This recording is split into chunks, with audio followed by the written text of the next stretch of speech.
बर वक़्त मालूमात के लिए इस चैट बटन को क्लिक करें और घंटे के निशान पे ऑल पे क्लिक कर दें। इसके आप पे कोई पैसे चार्जेस नहीं होंगे। Thank you. La Asamblea escuchará un discurso del primer ministro de la República Islámica de Pakistán, Su Excelencia Imran Khan. Pido protocolo que acompañe a Su Excelencia. Tengo el gran placer de dar la bienvenida al señor primer ministro de la República Islámica de Pakistán, a quien invito a dirigirse a la Asamblea General.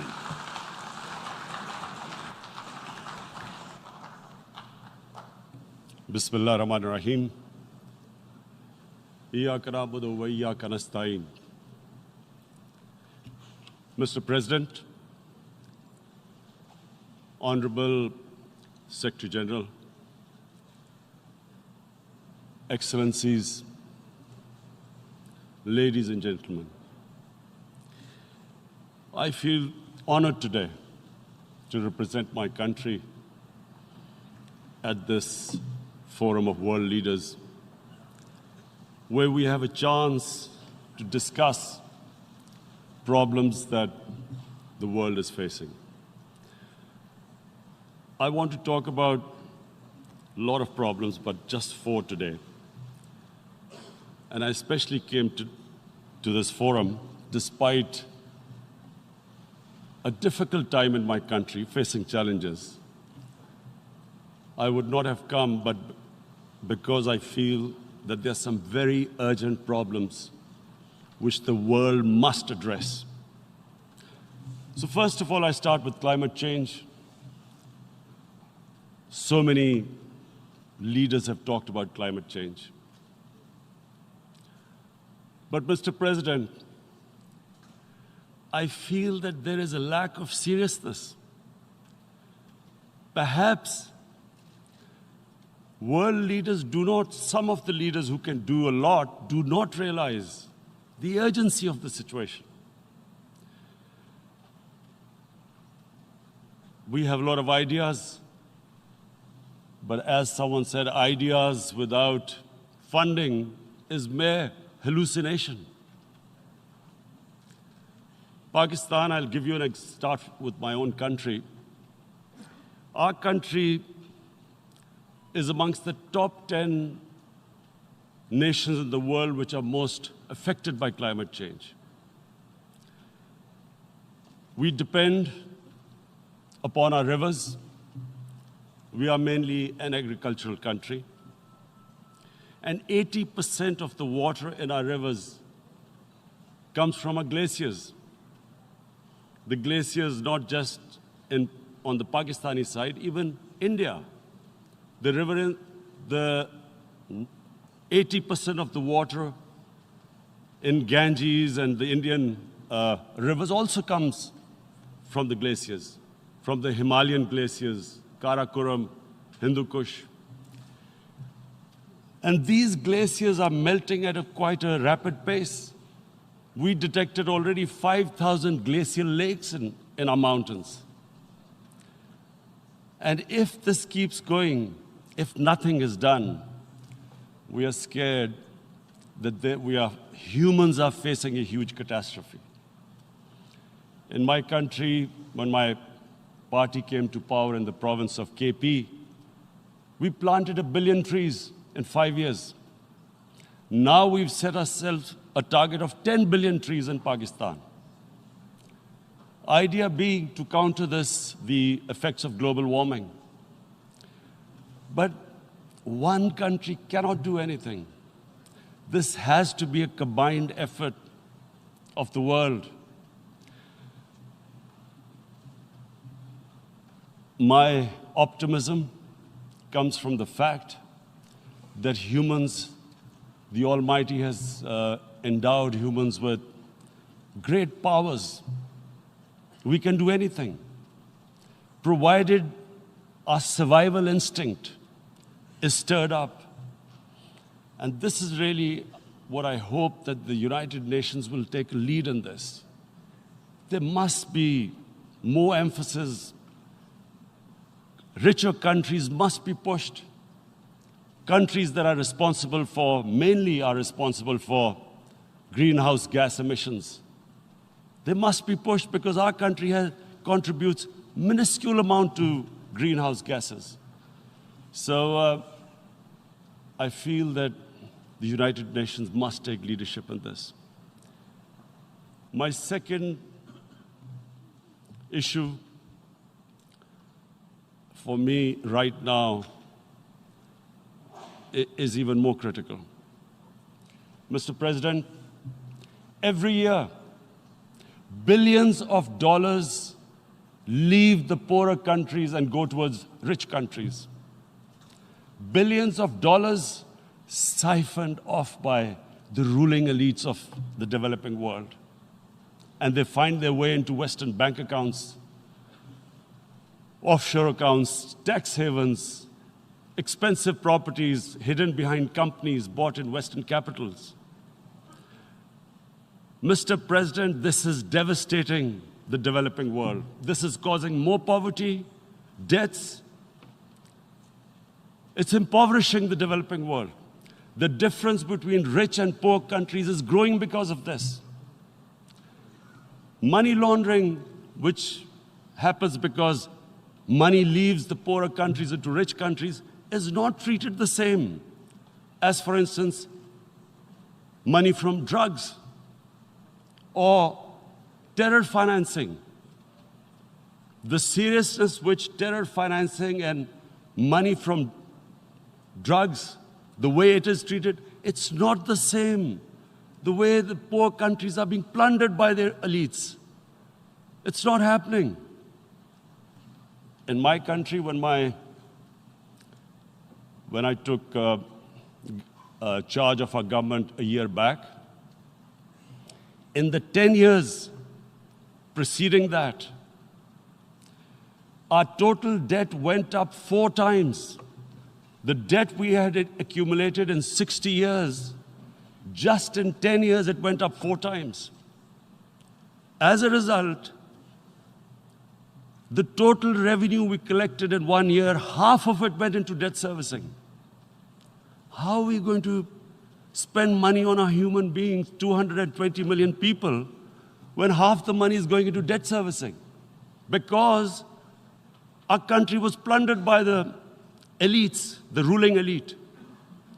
And easily they could get the money out. And when, Mr. President, we located properties in Western capitals bought by this money through corruption and money laundering, located the properties of these corrupt leaders, we find it so difficult to retrieve it. That money, if we retrieved that money, we could spend on our human beings. But it's so difficult. The laws protecting these criminals. We do not have the sort of money to have expensive lawyers and spend millions and millions of dollars. We need help from the rich countries. And Mr. President, it's critical. The rich countries must show political will. They cannot allow this to happen. How can the poor countries spend money on human development, which the United Nations asks, SDG? How are we going to do it when this money can easily leave our countries? So, unless the rich countries intend to build walls to stop economic refugees coming as we see right now, they must take action. They must take action now. It must be a deterrent. Corrupt ruling elites should not be able to take money out easily and park it into foreign bank accounts and into these properties abroad. And I never understand why. Why do we have these tax havens? Why is this allowed? Why shouldn't rich people pay taxes? Why is it legal to have these tax havens where you have these secret accounts? Because, world is changing. The population of the world is growing. Sooner or later, you're going to have a crisis. If the poor get poorer and the rich get richer, there is going to be a crisis sooner or later. So this is my second point. I hope that the United Nations takes a lead in this. It involves the IMF, the World Bank, Asian Development Bank. They must find a way of stopping this plunder of the developing world. My third point is Islamophobia. There are 1.3 billion Muslims in this world. There are millions of Muslims living in other countries, European countries, in the US, as minorities.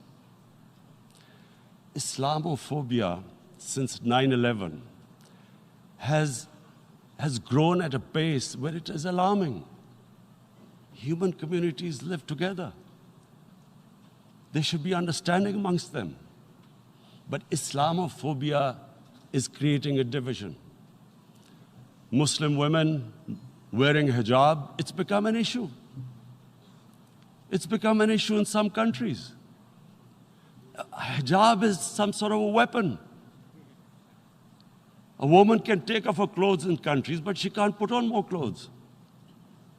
How is this happening? Because of Islamophobia. And how did this Islamophobia start? After 9/11. And why did it start? Because certain Western leaders equated terrorism with Islam. Islamic terrorism. Radical Islam. What is radical Islam? There is only one Islam, and that is the Islam we follow of Prophet Muhammad sallallahu alaihi wasallam. There is no other Islam. Radical Islam, Islamic terrorism, what message did they send to people in the West? And why is there Islamophobia?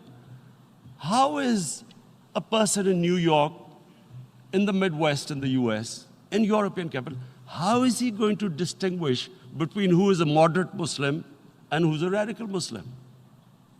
Because terrorism has nothing to do with any religion. This Islamic terrorism, Islamic radicalism, and sadly used by leaders, this has been the main reason for this Islamophobia. And it has caused pain amongst Muslims. We in Muslim countries watch this Islamophobia traveling abroad, and it's getting worse. And may I just say, Mr. President, that in European countries, it is marginalizing Muslim communities. And we all know that marginalization leads to radicalization. Some of the people who ended up as militants in Syria and other places were from marginalized Muslim communities. And my point here is that we must address this issue. I'm sad to say that we Muslim leaders have not addressed this issue either. After 9/11, when this thing came about war against radical Islam, rather than Muslim leaders trying to explain to the West that there is no such thing as radical Islam, in all human communities, they are radicals. They're liberals and rest are moderate. All human communities, Christians, Jews, everyone has it. But Islam is not radical, neither Judaism, neither Christianity, neither Hinduism. No religion preaches radicalism. The basis of all religion is compassion and justice, which differentiates us from the animal kingdom. But unfortunately, the Muslim leadership was so scared of being called radical Islam that all of them became moderates. In Pakistan, we were in the eye of the storm, and our government coined a phrase called enlightened moderation. No one knows what it meant, but everyone started putting on Western suits that they were moderates, started speaking Even those who didn't know English would speak English because they were moderates. No one had a clue what it was. Because we, in the Muslim world, did not explain to the West that there is no such thing as radical Islam. One of the reasons why, after 9/11, Islam was supposed to be equated with terrorism was suicide attacks.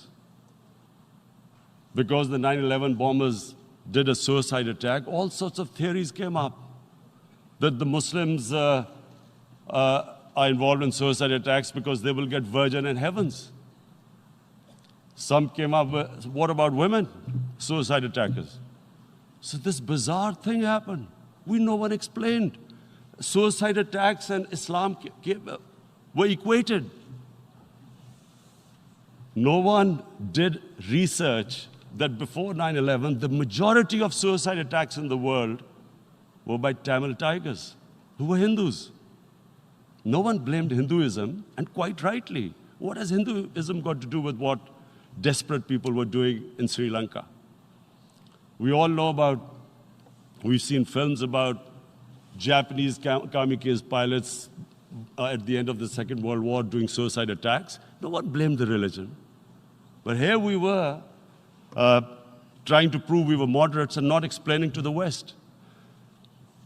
But the most important thing I wanted to say here today, in explaining this Islamophobia, Mr. President, and I feel it's very important because I've spent, because of I played professional sport in England, I spent a lot of time there, so I know how the Western mind works and how West views religion. So where the misunderstanding about Islam came.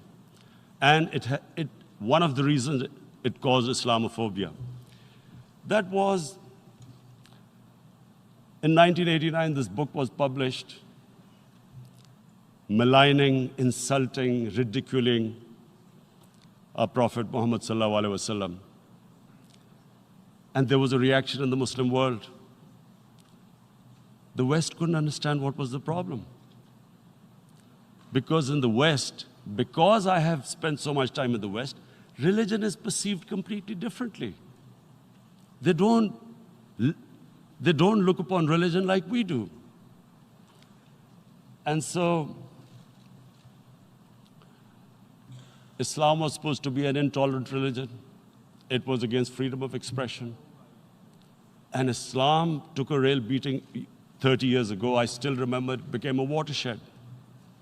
And every 2 or 3 years, someone would malign our Prophet, peace be upon him. There would be a reaction by the Muslims. And again, it was Islam, an intolerant religion. Again, this time, I blame a certain section of the people in the West who deliberately provoked this, knowing the impact it would have. But the majority of the people in the West didn't understand. This is where, again, Muslim leadership let the Muslims down. We should have explained to them what our Prophet, peace be upon him, means to us. So in 1 minute, I'll try and explain what he means to us. Our Prophet was the witness to the divine book, the Holy Quran.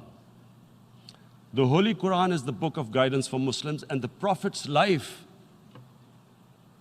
was living the Quran. He was an example of what the Quran guided us to be. So he is the ideal we all try to get to. The Prophet created the state of Medina, the first state in Islam. That state was the basis of a Muslim civilization which became the predominant civilization for the next 700 years. And what was that state? I hear such strange things about Islam, that it is against women, it's against minorities. The first state of Islam in Medina, it was the first time a welfare state was set up. The state took responsibility of the weak, widows, orphans, poor people, handicapped. It taxed the rich, spent the money on the poor. The state announced that all human beings are children of Adam, hence equal, whatever the color of their skin. The state announced, the Prophet announced that, and slavery, the whole system depended on slavery as it did for many years in the Western societies. The Prophet said that one of the greatest deeds is to free a slave. But because the society depended on slavery, he said, but if you have to, treat them as an equal member of the family.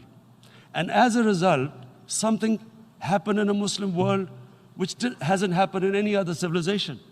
Slave dynasties appeared. Slaves became kings. The Mamluks, slaves who ruled Egypt. In India, there were slave dynasties. And then, with minorities, again, you hear that Islam is supposed to be against minorities. Let me just make this clear. In Islam, the Prophet announced that everyone was free to practice his religion. It was a sacred duty to protect the places of worship of all religions. He announced that every person is equal in front of law, whatever his religion or his color. And this incredible case, and I always quote this, that the fourth Khalifa, the head of state of Medina, he lost a court case against a Jewish citizen. So, number one, it showed there was a rule of law, no one was above law. And number two, that a Jewish citizen was an equal citizen. So, Mr. President, when a Muslim society is unjust to its minorities, it is going against the religion of Islam and our Prophet, peace be upon him. So, it is important to understand this. The Prophet lives in our hearts. When he's ridiculed, when he's insulted, it hurts. As we human beings understand one thing, the pain of the heart is far, far, far more hurtful than physical pain. And that's why the Muslims react. And I always thought that if I ever had the stage, I would try and explain this to the world community, especially to the Western community, because having lived in the Western community, people didn't understand this. When I first went as a teenager to England, there was a comedy film on Jesus Christ. It's unthinkable in Muslim societies. So we need to explain that, look, in a human community, we must be sensitive to what causes pain to other human beings. We have, in the Western society, and quite rightly, the Holocaust is treated with sensitivity because it gives the Jewish community pain. That's all we ask. That do not use freedom of speech to cause us pain by insulting our holy prophet. That's all we want. And now, the number fourth point, Mr. President, and this is the most critical point, is the reason why I especially came here. It is about what is happening in Kashmir. Before I go on this, I want to make one thing clear, that when we came to power, my first priority was that Pakistan would be a country which will try its best to bring peace. We had been through this war on terror. We joined the United States war on terror after 2001. And Pakistan went through one of its worst periods where 70,000 Pakistanis died and over 150 billion was lost to our economy. And Mr. President, I oppose the war because in the 80s, Pakistan had joined the Western countries in what was the freedom struggle then in Afghanistan against the Soviets. And it was funded by the Western countries. These Mujahideen groups, which were treated in guerrilla warfare, were trained by Pakistan Army, funded by the Western countries, and especially US, and they waged what was a freedom struggle in Afghanistan. The Soviets called them terrorists. We called them freedom fighters. 1989, the Soviets retreated. The Americans packed up and left. Pakistan was left with these groups. Come 9/11, Pakistan joined the United States in this war on terror. And now our government was supposed to, the reason why I opposed joining this war, because here we had indoctrinated them in jihad, meaning freedom struggle against foreign occupation. Now, because we had joined the US, and the US had occupied Afghanistan, now we were supposed to tell them that, no, this is not freedom struggle and jihad, it's terrorism. So that's why I tried to tell then government that, stay neutral because you will have leverage over them. You will be able to control them. But if you join them, you become collaborators and they will attack you, which is what happened. They turned against us. We went through a nightmare. 70,000 people killed in a war we had nothing to do with. No Pakistani was involved in 9/11. Taliban were in Afghanistan. Al-Qaeda was in Afghanistan. What had we to do with it? 70,000 Pakistanis died. So when we came to power, we decided that we would dismantle what was left of these groups. And this decision was taken not just by us, but by all the political parties in Pakistan. Unfortunately, they didn't implement it. So we came to power, we decided to implement it, and we dismantled whatever was left of the groups. And I know that India keeps accusing us that there are these groups there. I would like the United Nations to send observers, see for themselves what we've done. No Pakistani government would have dared to do this because it would have created strife. But we decided that there would be no militant organizations in Pakistan. So I need to give you this background and to what I'm going to say later on. And secondly, we started mending fences. I invited the Afghan president. We developed a relationship with Afghanistan. We had problems with Iran. We mended fences there. And then India. Now let me just give you a little background about my relationship with India. Because of cricket, and cricket being it's a passion in the subcontinent, I had great following in India. I have friends in India, and I loved going to India. So immediately, when my party came to power, the first thing we did was to immediately reach out to India. And I spoke to President Modi, and I said, look, we have similar problems. Climate change, poverty, let's get together. Let's resolve our differences through trade. Let's build a relationship on trust. Prime Minister Modi told me that, there were terrorist attacks from Pakistan. I said, we have problems with you. There are terrorist attacks which we know are instigated by India in Balochistan. We caught a spy, Kulbhushan Yadav, who admitted what the sabotage going on in Karachi and Balochistan. So we said, look, let's leave that behind. Let's move forward. Our main priority should be our people.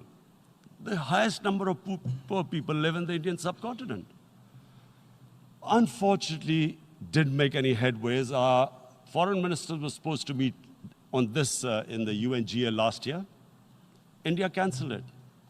We thought that it's their election coming up. It's a nationalist, ultra-nationalist party. It doesn't want to cozy up to Pakistan. So we thought, okay, we'll wait till the elections. Meanwhile, a 20-year-old Kashmiri boy, whose father said was radicalized by the security forces in Kashmir, blew himself up on an Indian convoy. Immediately, India blamed us. I spoke to the Indian public on television. I said, if you give us any iota of proof, we will immediately take action, because we've clamped down on these groups. Rather than sending us any proofs, they sent their jets in, they bombed us. We retaliated. A jet, 2 of their planes were shot down, 1 pilot bailed out in Pakistan. We immediately returned the pilot, saying that, look, we do not want any escalation. Rather than taking that as a peace gesture, the entire campaign, almost the entire campaign of Mr. Modi in the election was how he had taught Pakistan a lesson that jets had killed 350 terrorists. Complete lie. They had just killed about 10 trees of ours, which was quite painful given that, we are growing all these trees. He then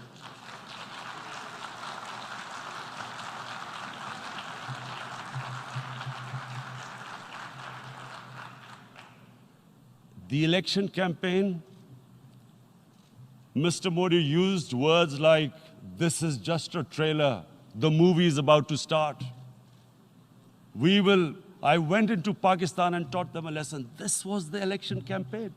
Okay, so we thought, us politicians make all these statements to win elections. So, okay, after elections, we'll get back to our normal relationship. Well, the moment the elections ended, we approached India. No response, but then we discovered they were trying to push us in the FATF blacklist to bankrupt us. That's when we realized there was an agenda. And that agenda became obvious on the 5th August when India went against 11 United Nations Security Council resolutions, which say that Kashmir is a disputed territory and the people of Kashmir have the right of self-determination. They went against that. They went against Simla Accord, which is about bilateral, sorting out our differences through bilateral means, went against that. They actually went against the Indian Constitution. Illegally, they revoked Article 370, which gave Kashmir the special status.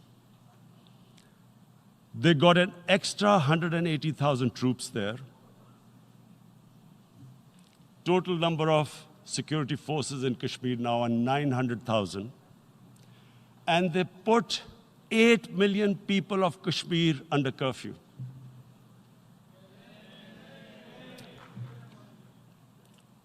Mr. President, now I just briefly want to make the people understand, how can anyone do something like this? And for that, I have to explain to you what is RSS. RSS, Mr. Narendra Modi is a life member of RSS. RSS was an organization that was inspired by Adolf Hitler and Mussolini, came about in 1925. They believed in racial purity, racial superiority. They also believed they were an Aryan race like the Nazi believed they were an Aryan race. All that I'm saying can be verified. This is the time of information revolution. You can Google all this, what I'm saying. But it is very important for me to explain this to you so you know what is happening in India. This RSS believed in the ethnic cleansing of Muslims from India.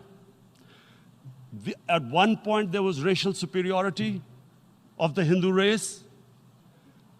Secondly, it was hatred for the Muslims and for the Christians, because they believed that this golden age of Hindu civilization was stopped because of Muslim rule centuries back and then the British rule of India. So it was racial superiority and hatred for Muslims and Christians. This is openly stated. You look at the founding fathers of RSS, Golwalkar and Savarkar. Just Google them and you'll find out. And this ideology of hate is what murdered the great Mahatma Gandhi in 1948. It was this ideology of hate that made Narendra Modi in 2002 do a pogrom against Muslims in Gujarat when he was the chief minister. He allowed 3 days for these RSS goons who were inspired by the Hitler brown shirts. They actually wear brown shirts. This RSS, the Congress Home Minister gave a statement that in RSS camps, terrorists are being trained. And these terrorists butchered 2,000 Muslims and 150,000 Muslims were made homeless. Narendra Modi could not travel to the US because of that. And I need to make you understand this background before I explain to you that what sort of a mindset would lay siege to 8 million people with 900,000 troops. Women, children, sick people, locked in as animals. In fact, of what I know of England, if 8 million animals were locked in, the RSPCA would have made a lot of noise about it. These are human beings.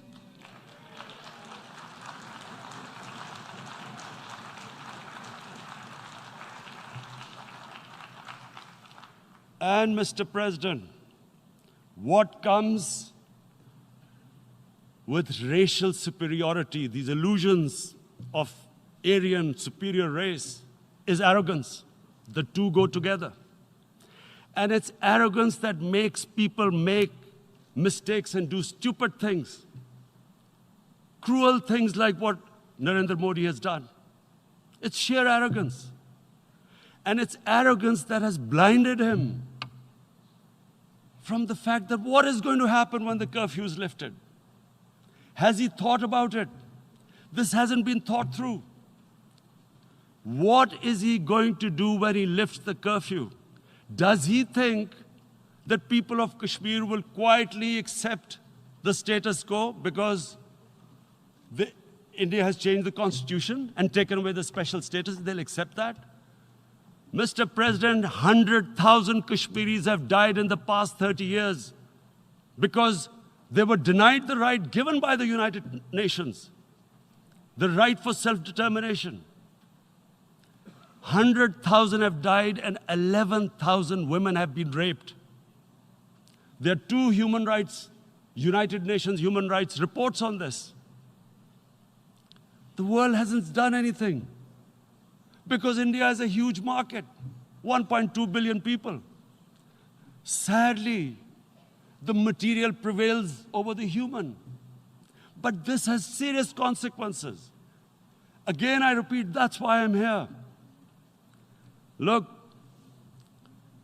what is going to happen when the curfew is lifted will be a bloodbath. The people will come out. There are 900,000 troops there. They haven't come to, as Narendra Modi says, he's done this for prosperity of Kashmir. This is supposed to be for the development. These 900,000 troops, what are they going to do when they come out? There'll be a bloodbath. Has he thought it through what happens then? Mr. President, has anyone thought that what happens when there is a bloodbath? What do you think the impact will have on people of Kashmir? What do you think they will think? The way they have been boxed in their houses, treated like worse than animals, no rights. Thousands of all the political leadership has been arrested, taken out of Kashmir. Even those Kashmiri leaders who were pro-India have been taken out. 13,000 boys have been picked up and taken to God knows which destinations. So what do they think? What will the people of Kashmir do when they lift the curfew? They will be out in the streets. And what will these soldiers do? They will shoot them. They've already used pellet guns, blinded young boys. In the last 6 years, the 5 years, the oppression that has gone on in Kashmir. And so, Kashmiris will be further radicalized. Mr. President, there will be another Pulwama. And guess what? India will blame us. They're already blaming us. They're saying all this is happening because of Pakistan. One of their defense ministers said, there are 500 terrorists lined up on the border to go in. Why would Pakistan send 500 terrorists when there are 900,000 troops? What impact are they going to make? What will they do? And why would? Don't we know that the moment there is some terrorist attack, all that will happen is there'll be further cruelty and oppression of the people of Kashmir. We will just give the 900,000 troops to further crush the people of Kashmir. And then we'll give the Indian government an excuse that, look, Pakistan is a terrorist state, and this mantra that has gone on, Islamic terrorism. The moment you use this catchword, Islamic terrorism, the whole world turns away. No one talks about human rights. You can do whatever you want, which is what has happened in Kashmir, because they keep using this word, Islamic terrorism. And this is what they're doing right now. What do we benefit from further increasing the cruelty on the people of Kashmir? And why would we want this? But there is no other narrative left for India. As when they lift the curfew, whatever happens, Pakistan will be blamed, and there is always a danger of another Pulwama. They might come and bomb us again, and then another cycle might start. And what does Narendra Modi think? That 180 million Muslims of India are thinking right now. Aren't they watching these Kashmiris stuck inside for 55 days they've been stuck in? Aren't they watching? What do you think? Don't you think that the Muslims will be radicalized in India? And I'm talking about 180 million people. And when they get radicalized, there will be some incident in India somewhere down the line. Again, we will be blamed. And I'm warning you right now, again, we will be blamed. And Mr. President, what about 1.3 billion Muslims who are watching this? And they know that it is only happening in Kashmir because they're Kashmiri Muslims. This is not happening to Kashmiri Hindus. They know that this is happening because of their religion. So what do you think they will be thinking? What do you think the Jewish community would think if there were, forget 8,000 Jews stuck like this? What do you think Europeans would think? What do we think? I mean, any human community, if their members are stuck like that, what do you think they will think? Are we a children of a lesser God? Is it not going to cause us pain? And then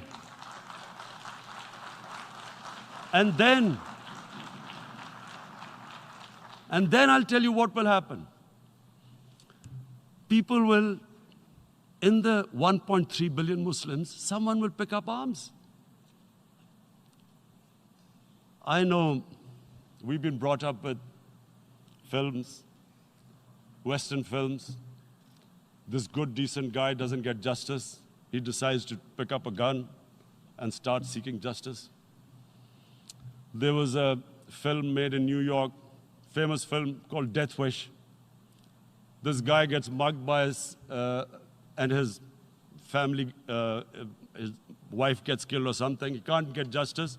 He picks up a gun and he goes around shooting muggers. And the whole cinema cheers him on. So what do you think the Muslims are thinking right now? If there is a bloodbath, there will be Muslims becoming radicals, not because of Islam, but because of what they will see, that there's no justice when it comes to Muslims. There were Rohingya Muslims, Myanmar, who are, God knows, almost 1 million people out, ethnic cleansing. What was the response of the world community? So what do you think will be the response of 1.3 billion Muslims? I picture myself. I'm in Kashmir. I've been locked up for 55 days. I have heard about, and there are rapes, Indian Army going into homes, soldiers. Would I want to live this humiliation? Would I want to live like that? I would pick up a gun. You're forcing people. You are forcing people into radicalization. When people lose the will to live, what is there to live for? And this is what, if you can do this to human beings, you are actually radicalizing people. And so, Mr. President, I want to repeat here, this is one of the most critical times. There will be a reaction to this. Pakistan will be blamed. 2 nuclear-armed countries will come face to face like we came in February. And before we head in that direction, the United Nations has a responsibility. This is why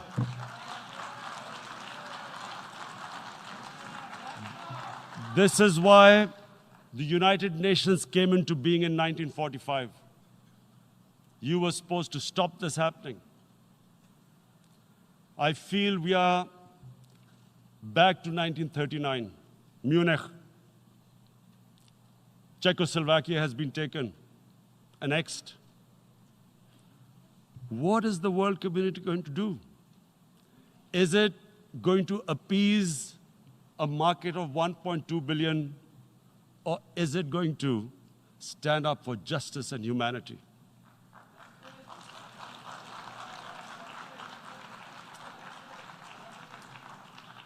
If this goes wrong, you hope for the best, but be prepared for the worst.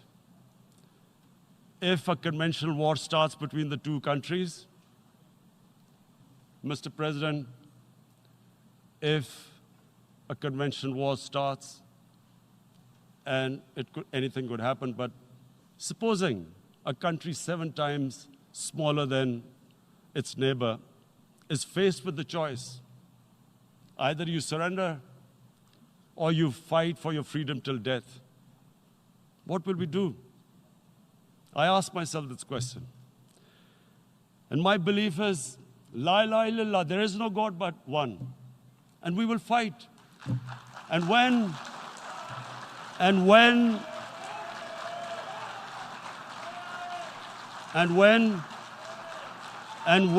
a nuclear-armed country fights to the end, it will have consequences far beyond the borders. It will have consequences for the world, which is why I repeat I'm here. Because I'm warning you, it's not a threat. It's a fair worry that where are we headed?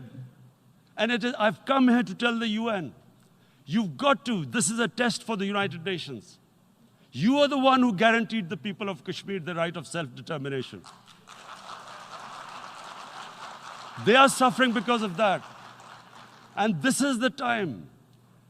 This is the time not to appease like in 1939 appeasement took place. This is the time to take action. And number one action must be that India must lift this inhuman curfew, which has lasted for 55 days. It must free all political prisoners, and especially those 13,000 boys that have been picked up.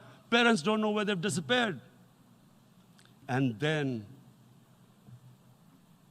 the world community must give the people of Kashmir the right of self-determination. Thank you.